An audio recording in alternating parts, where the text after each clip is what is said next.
வந்து பல வடிவங்கள்ல நம்ம பார்த்திருக்கோம். பயங்கர காமெடியில ரொம்ப காமெடியானவும் பார்த்திருப்போம்.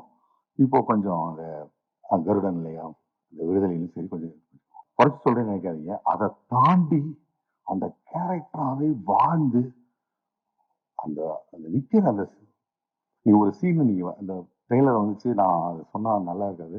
அது நீங்க அனுபவத்தை பெறணும். நாங்க எதிர்பார்க்காத சீன் அது. அதுல வந்து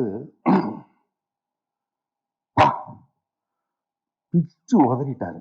உண்மையிலேயே எனக்கு அந்த சூரிட்டேருந்து இருக்கிற நடிப்பெல்லாம் உறிஞ்சி எடுத்துட்டாரு வினோத் ராஜன் நான் நினைக்கிறேன். உண்மையிலே அவ்வளவு ஒரு இன்வால்மெண்டோட இதுக்கு பிறகு பெரிய ஹீரோக்களும் பெரிய நடிகர்களும் ஆத்ம திருப்திக்காக ஒரு படம் வினோத் ராஜோட கண்டிப்பா பண்ணுவாங்க அப்படிங்கிறது என்னுடைய கணிப்பு.